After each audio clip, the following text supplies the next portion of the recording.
Welcome back to the channel. അപ്പോൾ ഇന്ന് miss വന്നിട്ടുള്ളത് 10ാം ക്ലാസ്സിലെ മക്കൾക്ക് വേണ്ടിയിട്ടാണ്.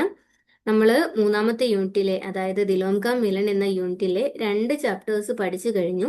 ഇന്ന് അതിൽ തന്നെ മൂന്നാമത്തെ ചാപ്റ്ററാണ് നമ്മൾ നോക്കാൻ പോകുന്നത്. ചാപ്റ്റർ നെയിം എക് തിൻക എന്നാണ്. എക് തിൻക എന്താണ് മക്കളെ തിൻക എന്ന് വെച്ചാൽ? ഒരു പുൽക്കൊടി അല്ലെങ്കിൽ ഒരു ഉണങ്ങിയ പുല്ലിന്റെ കഷ്ണം എന്നാണ് അതിന്റെ അർത്ഥം. ഇത് എഴുതിയത് ആരാണ്? അയോധ്യ സിൻഹ ഉപാധ്യായ് ഹരിയൗധ്. അപ്പോ അയോധ്യ സിൻഹ ഉപാധ്യായ് അദ്ദേഹത്തെ ഹരിയൗധ് എന്ന പേരിലാണ് അറിയപ്പെടുന്നത്. അദ്ദേഹത്തിന്റെ തൂലികാ നാമമാണ് ഹരിയൗധ് എന്നത്. ഓക്കെ, അപ്പോ ഇതൊരു കവിതയാണ്. നമുക്ക് അയോധ്യ സിൻഹ ഉപാധ്യായിനെ ഒന്ന് പരിചയപ്പെടാം.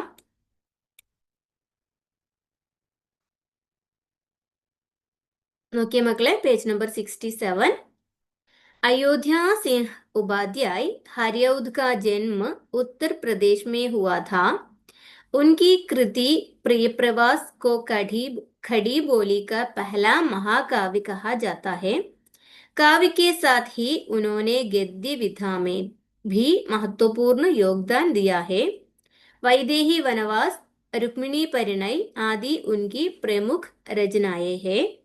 वे प्रिय प्रवास के लिए मंगला प्रसाद पारितोषिक से सम्मानित किए गए थे. अപ്പൊ നോക്കാം.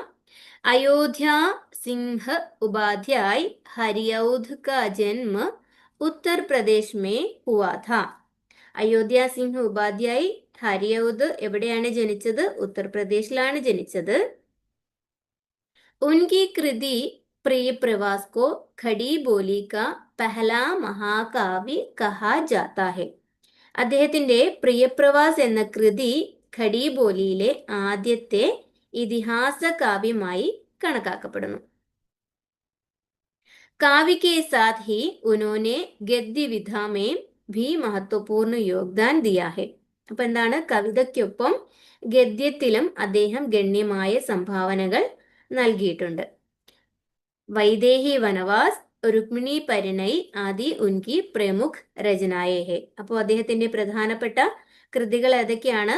വൈദേഹി വനവാസ്, രുക്മിണി പരിണയ് എന്നിവയൊക്കെയാണ്. വേ പ്രിയ പ്രവാസ് കെ ലിയെ മംഗളാ പ്രസാദ് പാരിതോഷിക് സെ സമ്മാനിത് കിയേ ഗയേ ഥേ. അപ്പോ അദ്ദേഹം എന്താണ്? പ്രിയപ്രവാസിന് മംഗളപ്രസാദ് അവാർഡ് നൽകി അദ്ദേഹത്തെ ആദരിക്കുകയും ചെയ്തു. നോക്കിയേ, അദ്ദേഹത്തിന്റെ ജന്മം മൃത്യു എന്നായിരുന്നു. ജന്മ 15 ഏപ്രിൽ 1865, അതായത് 1865 ഏപ്രിൽ 15-നായിരുന്നു ജന്മം. നിധൻ എന്നായിരുന്നു 16 മാർച്ച് 1947, 1947 മാർച്ച് 16-നായിരുന്നു അദ്ദേഹം മരണപ്പെട്ടത്. ഓക്കെ, അപ്പോൾ ഇനി കവിതയിലേക്ക് പോകാം. Okay, page number 66.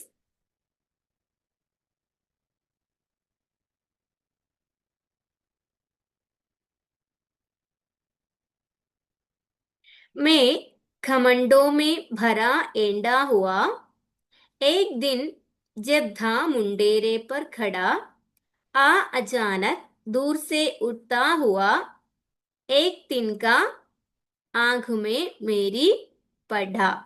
एक तिनका आंख में मेरी पड़ा. मैं चिचक उड़ा हुआ बेचैन सा, लाल होकर आंख भी दुखने लगी. मूंढ देने लोग कपड़े की लगे, एंठ बेचारी दबे पाँवों भगी. जब किसी ढब से निगल तिनका गया, तब समझने यो मुझे ताने दिए. एंढता तू किस लिए इतना रहा, एक तिनका है बहुत तेरे लिए. അപ്പൊ നോക്കിയേ, അപ്പോ ഇതിനകത്ത് അദ്ദേഹം ഈ കവിതയിലൂടെ നൽകുന്ന പാഠം എന്താണ്? അതായത് എത്ര വലിയ ആളായി എന്ന് പറഞ്ഞ് അഹങ്കരിച്ചാലും ചെറിയൊരു കാര്യം മതി ആ അഹങ്കാരം ഇല്ലാതാക്കാൻ എന്ന ഒരു പാഠമാണ് അദ്ദേഹം ഈ കവിതയിലൂടെ പറയാനായിട്ട് ആഗ്രഹിക്കുന്നത്. അപ്പൊ നമുക്ക് നോക്കാം എന്താണെന്ന്. मैं घमंडों में भरा एंढा हुआ, एक दिन जब था मुंडेरे पर खड़ा, अचानक दूर से उठता हुआ, एक दिन का आंख में मेरी पड़ा. അപ്പൊ നോക്കിയേ, मैं घमंडों में भरा एंडा हुआ एक दिन जब था एक दिन जब था मुंडेरे पर खड़ा. അതായത് കവി തന്നെ പറയുകയാണ്, അദ്ദേഹം ഒരിക്കൽ തന്റെ ടെറസിന്റെ, മുണ്ടേര മീൻസ് ടെറസ്, ടെറസിന്റെ മുകളില് ഇങ്ങനെ ടെറസിൽ ഇങ്ങനെ കെട്ടി, സൈഡിലൊക്കെ ഇങ്ങനെ കെട്ടി വെച്ചിട്ടുണ്ടാവില്ലേ, അവിടെ ഇങ്ങനെ നിൽക്കുകയായിരുന്നു. അപ്പൊ അവിടെ എങ്ങനെയാണ് നിന്നതെന്നാണ് പറയുന്നത്. മേഘമണ്ടോ മേ ഭര എണ്ടാ ഹുവ. എങ്ങനെയായിരുന്നു അവിടെ നിന്നത്? അദ്ദേഹം അഹംഭാവത്തോടെ, അതായത് ഞാൻ എന്ന ഭാവത്തോടെ അദ്ദേഹം നിൽക്കുകയായിരുന്നു. ഓക്കെ, एंडा हुआ എന്ന് വെച്ചാൽ ഗൗരവത്തോടെ നിൽക്കുകയായിരുന്നു. ആ അചാനക് ദൂർ സേ ഉഠ്താ ഹുവാ ഏക് ദിൻ കാ ആँख में मेरी പടാ. അപ്പൊ അവിടെ പെട്ടെന്ന് എന്താണ് സംഭവിച്ചത്? ആ അചാനക് പെട്ടെന്ന് എന്ത് ചെയ്തു? ദൂർ സേ ദൂരത്ത് നിന്ന് എന്ത് ചെയ്തു? എന്തോ ഒന്ന്, ഉഠ്താ ഹുവ എന്തോ ഒന്ന് പറന്നു വന്നു. എന്താണ് പറന്നു വന്നത്? ഏക് ദിൻ കാ ആँख में मेरी പടാ. പെട്ടെന്ന് എന്തോ പറന്നു വന്നു. എന്താണ് പറന്നു വന്നത്? ഒരു ചെറിയ ഒരു വൈക്കോൽ കഷ്ണം, ഉണങ്ങിയ ഒരു പുല്ലിന്റെ ഒരു കഷ്ണം, അതായത് അതിന്റെ ഒരു ചെറിയ പൊടി പറന്നു വന്ന് എന്ത് ചെയ്തു? അതിങ്ങനെ പറന്നു വന്ന് അദ്ദേഹത്തിന്റെ കണ്ണിൽ ഇങ്ങനെ വീഴുകയാണ്. ഓക്കെ,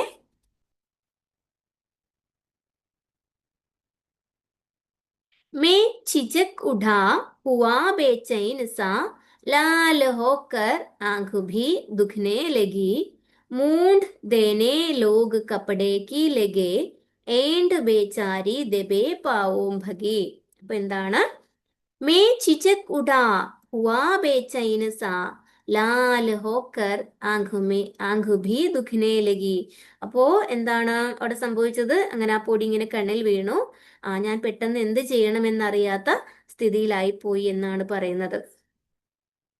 എന്താ അങ്ങനെ പറയാൻ കാരണം മക്കളെ? നമുക്കറിയാം, ഒരു ചെറിയ പൊടി നമ്മുടെ കണ്ണിൽ ഇങ്ങനെ പോയാലുള്ള അവസ്ഥ അല്ലേ? അങ്ങനെ അദ്ദേഹത്തിന്റെ കണ്ണിന് ഇങ്ങനെ വേദന തുടങ്ങി. നമുക്കറിയാം, നമ്മുടെ കണ്ണിൽ എന്തെങ്കിലും പോയി കഴിഞ്ഞാൽ ഭയങ്കര അസ്വസ്ഥതയാണ്, നമുക്ക് കണ്ണ് തുറക്കാൻ പറ്റില്ല അല്ലെ? അപ്പൊ അതുപോലെ അദ്ദേഹത്തിനും കണ്ണിനിങ്ങനെ വേദന തുടങ്ങി. അപ്പൊ അവിടെ പറയുന്നത് എന്താണ്? മേ ചിചക് ഉടാ ഹുവാ ബേചൈൻ സാ ലാൽ ഹോക്കർ ആँख भी दुखने लगी. അപ്പൊ അദ്ദേഹത്തിന് എന്താ ചെയ്യേണ്ടതെന്ന് അറിയാണ്ടായി പോയി. പിന്നെന്താ, കണ്ണിൽ എന്തെങ്കിലും ഇങ്ങനെ പോയാൽ നമ്മൾ ഇങ്ങനെ എന്ത് ചെയ്യും? കണ്ണിട്ട് ഇങ്ങനെ തിരുമും അല്ലെ? അപ്പൊ കണ്ണിട്ട് തിരുമുമ്പോ അവിടെ എന്താ സംഭവിക്കുക? അവിടെ ചുമക്കും, കണ്ണ് വേദനിക്കാനും തുടങ്ങും. അതുപോലെ അദ്ദേഹം ഇങ്ങനെ കണ്ണ് തിരുമാൻ തുടങ്ങിയപ്പോ അദ്ദേഹത്തിന് എന്ത് സംഭവിച്ചു? കണ്ണ് ചുമക്കാനും ഇങ്ങനെ കണ്ണ് വേദനിക്കാനും ഒക്കെ തുടങ്ങി. मूंढ देने लोग कपड़े की लगे ഏണ്ട് ബേച്ചാരി ദബേ പാവോം ഭഗി. അപ്പൊ എന്താണ്, നമ്മളൊക്കെ ഇങ്ങനെ കണ്ണിൽ കരട് പോയാൽ എന്ത് ചെയ്യും? നമ്മുടെ തുണിയുടെ അറ്റം ഒരറ്റം ഇങ്ങനെ ചുരുട്ടിയിട്ട് അത് വെച്ച് ഇങ്ങനെ പൊടിയെടുക്കാൻ ശ്രമിക്കാറുണ്ട് അല്ലെ? അങ്ങനെ ആ തുണിയുടെ അറ്റം പിടിക്കുന്നതിനാണ് എന്തെന്ന് പറയുന്നത്? മൂണ്ട് എന്ന് പറയുന്നത്. അപ്പോ അതുപോലെ ആളുകൾ ഇങ്ങനെ അതെടുക്കാനുള്ള ശ്രമത്തിലാണ്. ആളുകൾ എന്ന് പറഞ്ഞാൽ അദ്ദേഹത്തിന്റെ സ്വന്തക്കാരാകാം, ഫ്രണ്ട്സ് ആകാം, ആരോ അവിടെ ചുറ്റുമുണ്ടായിരുന്നു. അവർ വന്നിട്ട് അത് എടുക്കാനുള്ള ശ്രമം ഇങ്ങനെ തുടങ്ങി. जब किसी ढब से निगल तिनका गया तब समझने यो मुझे ताने दिए एंठता तो किस लिए इतना रहा एक तिनका है बहुत तेरे लिए. जब किसी ढब से निकल तिनका गया तब समझने യോ മുझे താനേ ദിയേ. അപ്പോ അവിടെ എന്താണ്? ഗൗരവം അല്ലെങ്കിൽ അഹങ്കാരം അല്ലെ? അതൊക്കെ എന്താണ്? അവിടെ നിന്ന് പതുക്കെ ഇങ്ങനെ മാറിപ്പോയി അല്ലെ? അതായത് പതുക്കെ അഹങ്കാരം ഒക്കെ ഇങ്ങനെ മാറിപ്പോയി എന്നാണ് അദ്ദേഹം പറയുന്നത്. എങ്ങനെയൊക്കെയോ ആ വൈക്കോലിന്റെ കഷ്ണം ആളുകളെല്ലാം കൂടി എന്തൊക്കെയോ ഉപായം, അതായത് എന്തൊക്കെയോ സൂത്രങ്ങൾ ഉപയോഗിച്ച് അതിങ്ങനെ എടുത്തു മാറ്റി. ആ സമയത്തിന് അദ്ദേഹത്തിന് കിട്ടിയ ഒരു അറിവ്, അതായത് അദ്ദേഹത്തിന് കിട്ടിയ ഒരു സ്വന്തം അറിവ് അദ്ദേഹത്തെ ഇങ്ങനെ പരിഹസിച്ചു.